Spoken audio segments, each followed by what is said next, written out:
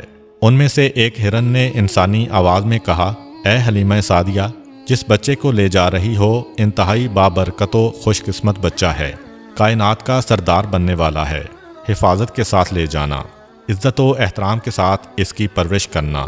یہ کہہ کر ہرن غائب ہو گئے۔ حلیمہ سعدیہ ہرن کی زبان سے انسانی آواز میں اس بچے کے بارے میں گفتگو سن کے چونکیں، اور وہی جواب ہرن نے دیا جو سوال بہت دیر سے میرے ذہن میں تھا کہ یہ کیا عجیب و غریب واقعات پیش آ رہے ہیں۔ تھوڑی دور قافلہ اور گیا، جناب حلیمہ کا جانور پھر آگے بڑھ گیا کہ اب قریب ہی ایک پہاڑ کی غار سے ایک انتہائی مقدس اور نورانی شکل و صورت کا شخص نکل کے آیا۔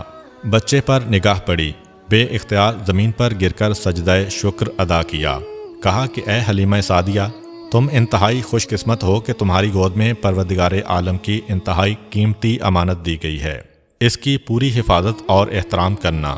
یہ کہہ کر وہ شخص واپس چلا گیا۔ جناب حلیمہ کا جانور جہاں قافلے سے آگے بڑھتا ہے کوئی نہ کوئی معجزہ پیش آ جاتا ہے۔ کبھی جانور نے بولا، کبھی کوئی بزرگ آ گئے، کبھی درخت کی شاخیں جھکیں، کبھی آسمان سے بادل کی آواز آئی۔ غرض یہ کہ پورے راستے میں مشاہدہ کیا کہ قدرت کی جتنی نشانیاں ہیں وہ اس بچے کے بارے میں پیغام دیتی جا رہی ہیں۔ جناب حلیمہ سعدیہ کو جناب آمنہ کے گھر میں اس بچے کو دیکھ کر اتنی محبت پیدا ہو گئی تھی تو اسی وقت فیصلہ کر لیا تھا کہ پیسے ملیں نہ ملیں بچے کو مجھے لے کر جانا ہے۔ یہ جو واقعات دیکھے تو محبت اور بڑھتی جا رہی ہے۔ پھر جو واقعہ پیش آیا اس کی وجہ سے جناب حلیمہ سعدیہ اس بچے سے اور زیادہ محبت کر رہی ہیں۔ ماں ہونے کے ناطے جناب حلیمہ سعدیہ کے لیے ایک مشکل مرحلہ تھا، مگر اس مرحلے سے بہرحال گزرنا تو تھا کہ جناب حلیمہ کا ایک سینہ بالکل سوکھا ہوا ہے اور دوسرے میں اتنا کم دودھ ہے کہ اپنا بچہ پیٹ بھر کر نہیں پی سکتا۔ اب یہ بچہ تو اجرت پہ لے کے آئی ہیں، اپنے بچے کو بھوکا رکھ کے یا جانوروں کا دودھ پلا کے گزارا کرنا ہے، مگر اس لانے والے بچے کو اپنا دودھ پلانا ہے۔ یہ پریشانی تو ہے ماں کے ذہن میں کہ کس طریقے سے میں اس منزل سے گزروں گی، مگر اس وقت یہ دیکھ کر محبت حد سے زیادہ بڑھ گئی کہ جب یہ بچہ آیا حلیمہ سعدیہ کا احسان نہیں لیا، حلیمہ سعدیہ پر احسان کیا ہے کہ جب دودھ پلانے کا وقت آیا حلیمہ سعدیہ نے یہ چاہا کہ اپنے بائیں سینے سے دودھ پلائیں، مگر بچے نے منہ پھیر لیا، دائیں سینے کی جانب رخ کیا۔ کئی مرتبہ کوشش کی، جب یہ دیکھا کہ بچہ نہیں مان رہا تو ایک مرتبہ بچے کو مخاطب کیا، جس طرح ناسمجھ بچے سے آدمی گفتگو کرتا ہے۔ کہا کہ ٹھیک ہے، تم اپنی ضد پوری کر لو، لیکن تمہیں یہاں سے پیٹ بھرنے کے لیے کوئی چیز نہیں ملے گی۔ البتہ یہ دیکھ کر حیران ہو گئیں کہ جیسے ہی اس بچے نے سیدھے سینے کو منہ میں لیا اس میں سے دودھ جاری ہو گیا، اور اتنی کثرت سے دودھ جاری ہوا کہ دوسرے سینے سے بھی حلیمہ سعدیہ کا اپنا بچہ جو آج تک بھوکا چلا آ رہا تھا آج پیٹ بھر کے دودھ پی رہا ہے۔ جناب حلیمہ سعدیہ نے بچے کو ہاتھ پہ لیا۔ کتنا بابرکت بچہ ہے کہ آیا تو اپنی غذا خود لے کے آیا، اور میرے بچے کے دودھ میں کمی نہیں ہونے دی بلکہ اسے اور بھی زیادہ دودھ مہیا کر دیا۔ پروردگار کی سنت ہے کہ اپنے حبیب پر کسی کا احسان نہیں ہونے دینا ہے، بلکہ حبیب کی وجہ سے دوسروں پر احسان ہونا ہے۔ اس مسئلے پر علماء نے یہ بات بھی کہی ہے کہ بے شک پیغمبر اسلام نے حضرت حلیمہ سعدیہ کے سینے سے دودھ پیا، لیکن دراصل اس کا انتظام اللہ تعالیٰ کی طرف سے تھا، کیونکہ اس سینے میں دودھ جاری ہوا جو سوکھا ہوا تھا۔ چنانچہ اللہ تعالیٰ نے جناب حلیمہ کے سینے کو ایک برتن قرار دیا، اور پیغمبر اسلام کو پلایا جانے والا دودھ ان کے جسم کا جزو نہیں تھا بلکہ اللہ تعالیٰ کی طرف سے جاری کیا گیا تھا۔ اس بات سے وہ اعتراض بھی ختم ہو گیا جو حضرت موسیٰ علیہ السلام کی قوم کی طرف سے ہو سکتا ہے کہ جب حضرت موسیٰ علیہ السلام بچپن میں فرعون کے محل میں پہنچے تھے تو آپ پر سب کا دودھ حرام کیا گیا تھا، اور ان کی والدہ نے انہیں دودھ پلایا تھا، اور یہ تو انبیاء کے سردار ہیں، انہیں کیوں غیر عورت کا دودھ پلایا گیا؟ سفر تمام ہوا اور جناب حلیمہ سعدیہ اس بچے کو لے کر اپنے گھر پہنچیں۔ تاریخ میں لکھا ہے کہ جب بچے کو گھر میں لٹایا گیا تو جناب حلیمہ کی سواری وہ گدی 3 مرتبہ بستر رسول کے گرد طواف کرتی ہے اور پھر پیشانی کو زمین پہ رکھ کر انسانی آواز میں کہتی ہے کہ اے سردار انبیاء، میں آپ کی احسان مند ہوں کہ آپ کی وجہ سے میری بیماری ختم ہو گئی۔ حلیمہ سعدیہ پھر چونکیں، پھر ایک معجزہ دیکھا کہ اب سمجھ میں آیا کہ یہ ذات اس جانور کی بیماری ختم کرنے کا سبب بنی تھی۔ اور پھر تو ایسے واقعات، ایسے مشاہدات مسلسل پیش آتے رہے کہ حلیمہ سعدیہ حیران ہو کر سوچ رہی تھیں کہ جس بچے کو میں بادل نخواستہ اور مجبوراً لینے گئی تھی وہ میرے لیے کتنا بابرکت ثابت ہوا۔ یہ بات ذہن میں رہے کہ پیغمبر اسلام اس وقت حلیمہ سعدیہ کے گھر تشریف لائے تھے جب ان کے پورے قبیلے میں قحط تھا۔ جناب حلیمہ سعدیہ کہتی ہیں کہ ہم مکے سے اجرت میں پیسے نہیں غلہ لے کے آئے تھے، تو قحط میں انسانوں کے لیے خوراک مشکل تھی تو جانوروں کو کیا کھلا سکتے تھے، مگر پھر بھی اپنے جانوروں کو اپنے ہاتھ سے تو نہیں مار سکتے۔ روزانہ صبح کو اپنے جانوروں کو قبیلے کے چاروں طرف چرنے کے لیے بھیج دیتے ہیں، اور عجیب بات یہ ہے کہ سارے قبیلے کے جانور بھوکے واپس آ رہے ہیں۔ اگر کسی کو خوراک مل بھی گئی تو فقط اتنی کہ مرنے نہ پائیں مگر بھوکے رہ جاتے ہیں، روز بروز کمزور ہو رہے ہیں، اور میرے جانور انہی جانوروں کے ساتھ جا رہے ہیں، لیکن وہ جب واپس آتے ہیں پیٹ بھرے ہوئے آتے ہیں، جسم فربا سے فربا ہوتا جا رہا ہے۔ سارا قبیلہ حیران ہے کہ سارے جانور ایک ساتھ ہی ایک جگہ پہ جا رہے ہیں، لیکن سارے قبیلے کے جانور کمزور ہوتے جا رہے ہیں، اور حلیمہ سعدیہ کے جانوروں کے ساتھ اتنی برکت۔ جناب حلیمہ سعدیہ کہتی ہیں کہ جب یہ بچہ میرے گھر میں آیا اس وقت میرے گھر میں بھیڑ بکریاں، اونٹ اور باقی جانور ملا کر کل 22 جانور تھے، اور جب 5 سال بعد یہ بچہ ہمارے گھر سے گیا تو ہمارے جانوروں کی تعداد 1020 ہو چکی تھی۔ پیغمبر اسلام اس گھر میں جتنا عرصہ رہے احسان نہیں لیا، بلکہ حلیمہ سعدیہ اور ان کے قبیلے پر احسان کیا ہے۔ جناب حلیمہ مزید کہتی ہیں کہ مجھے اس بچے کا کوئی کام سر انجام نہ دینا پڑا۔ جب کبھی میں ارادہ کرتی کہ آج اس کے بالوں میں کنگھی کروں اور میں یہ دیکھتی کہ اس کے بالوں میں کنگھی ہو چکی ہے، جب ارادہ کرتی کہ اس کا چہرہ دھوؤں تو دیکھتی کہ اس کا چہرہ پہلے سے دھلا ہوتا، جب کبھی یہ ارادہ کرتی کہ آج اس کا لباس بدلنا ہے تو لباس پہلے سے بدلا ہوا ہوتا۔ میں حیران ہوا کرتی کہ یہ سارے کام کون انجام دے کے جاتا ہے، کون ہے، کس وقت آتا ہے، مجھے پتہ بھی نہیں چلتا۔ اور مسئلہ فقط حلیمہ سعدیہ کے گھر تک نہیں، حلیمہ سعدیہ کو تو برکت ملی ہی، مگر سارا قبیلہ پیغمبر اسلام سے متاثر ہو رہا ہے۔ یہی وجہ ہے کہ ان 5 سالوں میں یہودی پورا زور لگا رہے ہیں کہ پتہ تو چلے بچہ گیا تو گیا کہاں، مگر انہیں ذرہ برابر بھی خبر نہ مل سکی، فقط اس لیے کہ حلیمہ سعدیہ کا سارا قبیلہ پیغمبر اسلام پہ جان چھڑکتا ہے، پیغمبر اسلام سے محبت کرتا ہے۔ اور سبب یہ ہے کہ جناب حلیمہ کہتی ہیں کہ پہلے دن میں اس بچے کو لے کر اپنے قبیلے کے اس درخت کے پاس گئی جو سوکھا ہوا تھا۔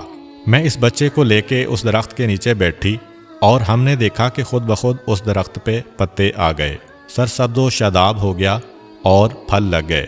اور فقط درخت کا مسئلہ نہیں ہے، جس کے گھر میں اس بچے کو لے کر جاؤں وہ گھر خوشحال ہو جاتا ہے، جو اس بچے کے قریب آ جائے اس کی قسمت ہی بدل جاتی ہے۔ یہاں تک کہ ہمارے قبیلے کی جو سب سے غریب عورت تھی، اتنی غریب تھی کہ اس کا لقب پڑ گیا ام المساکین، سارے مسکینوں کی ماں، یعنی سب سے غریب اور فقیر عورت۔ صرف ایک مرتبہ وہ میرے گھر میں کچھ مانگنے آئی، میرے گھر سے جب اسے کچھ نہ مل سکا اور وہ جانے لگی تو چلتے چلتے اس کی نگاہ اس بچے پر پڑ گئی۔ 14ویں رات کے چاند کی طرح اس کا چہرہ چمک رہا ہے۔ خود بخود وہ آگے بڑھی اور پیغمبر اسلام کی پیشانی کو بوسہ دیا۔